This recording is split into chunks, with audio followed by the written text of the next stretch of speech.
ఉద్యమ మిత్రులకు ఇక్కడికి వచ్చినటువంటి ఉద్యమ నాయకులందరికీ ప్రత్యేకించి ధన్యవాదాలు తెలియజేస్తూ నేను కేవలం 2 నిమిషాలు మాత్రమే మాట్లాడడానికి ప్రయత్నం చేస్తాను. ఎందుకంటే నా సూచనలు ఇవ్వాలన్నారు కాబట్టి ఆ సూచనలతో పాటు కొన్ని డిమాండ్స్ను కూడా నేను చెప్పాలనుకుంటున్నాను. మొట్టమొదటిసారిగా తెలంగాణ రాష్ట్రం ఏర్పడిన తర్వాత 29/6/2014 ఉద్యమకారులకు ఉపాధి కావాలని చెప్పి నిరుద్యోగ కళాకారులకు ఉద్యోగాలు ఇవ్వాలని చెప్పి మొట్టమొదటి సూచన చేసిన. ఇప్పటిదాకా మా మిత్రుడు కనబడ్డాడు. నేను ఆల్వాల్ ప్రాంతం నుంచి వచ్చిన. ఈ ఆల్వాల్ ప్రాంతం అంటే తెలంగాణ చరిత్రలో మొట్టమొదటిసారిగా, మీకు దయచేసి వినండి, మొట్టమొదటిసారిగా 1113 రోజులు దీక్ష చేసినటువంటి మా సురేందర్ అన్న ఒక్క కేసు కూడా లేదు ఆయన మీద. ఎంత నిజాయితీపరుడు అంటే 1113 రోజులు నిరంతరంగా దీక్ష చేసినటువంటి మా ఆల్వాల్ గడ్డ. భార్యాభర్తలు ఇద్దరు, డోలి కృష్ణవేణి మొన్న చనిపోయింది. నికాసైనటువంటి నిజాయితీ కలిగినటువంటి ఉద్యమకారులు కాబట్టి వాళ్ళందరికీ కూడా వాళ్ళని ఎట్లా గుర్తించాలి సార్? ఒక్క కేసు కూడా లేదు సురేందర్ రెడ్డి మీద ఒక్క కేసు కూడా లేదు. కాబట్టి మిత్రులారా, ఏం కాదు, నేనేం చెప్తలేను సార్, నా మీద గిట్ట కేసులు. అందుకనే కేసులుంటేనే మీ ఉద్యమకారులు అంటే అనేది కూడా సార్ సగం ఏని చెప్పండి. కేసులు లేని వాళ్ళు చాలా మంది, 100ల మంది ఉన్నా. కేసులు ఉంటేనే ఉద్యమకారుడు అవుతాడే. Thank you సపోర్ట్లు.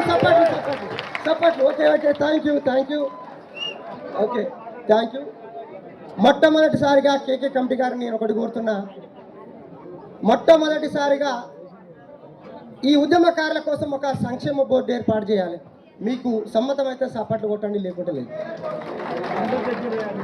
తదుపరి కార్యాచరణ వెంటనే ఉద్యమకారులను గుర్తించి వారికి గుర్తింపు కార్డులు ఇవ్వాలి. కేకే కమిటీకి ఖచ్చితంగా కాల పరిమితి అనేది ఉండాలి. కాల పరిమితి లేకపోతే ఏమవుతుందంటే సార్, ఇప్పుడు మీరు ఇవ్వకపోతే వచ్చేటోడు వస్తాడో తెలియదు, వాడు మమ్మల్ని మర్చిపోతాడు, ఇవ్వకపోవచ్చు కూడా.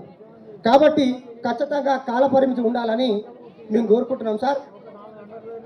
అదేవిధంగా ప్రభుత్వం ఇస్తానన్నటువంటి 250 గజాల ఇంటి స్థలం, దానికి సంబంధించి 10 లక్షల రూపాయల ఇంటి నిర్మాణం కోసం కూడా సహాయం చేయాలని చెప్పి మేము కోరుకుంటున్నాం సార్. మీకు నచ్చితే సపోర్ట్లు కొట్టండి, లేకుంటే లేదు. అదేవిధంగా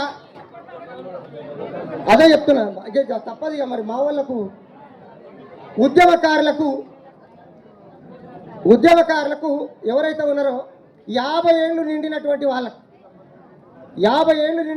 వాళ్ళకు ఇప్పుడు మీరు ఇస్తానన్నటువంటి 25,000 పెన్షన్ అంటారా, లేకుంటే అది గౌరవ వేతనం అంటారా? అధికారులకు ఖచ్చితంగా ఉద్యమకారులకు ఖచ్చితంగా ఫ్రీ వైద్యం కల్పించే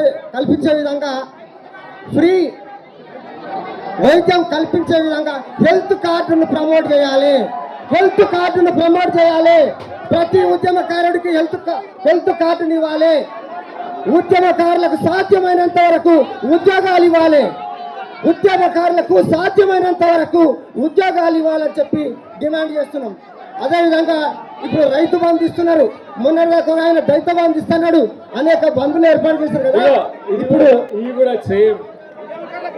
అది నాదే సార్, అది కూడా ఇది నీదే. అయితే ఇప్పుడు మా ఉద్యమకారుల కోసం ఒక బంధు పాలసీని తీసుకురావాలి. మా ఉద్యమకారుల కోసం రైతు బంధుని తీసుకొచ్చినట్టుగా మా ఉద్యమకారు, ఎందుకంటే ఉపాధి లేదు సార్. మా ఏజ్ అయిపోయింది, ఇప్పుడు 50 ఏళ్ళు వచ్చాయి, మాకు ఉద్యోగాలు ఎట్లాగో రావు.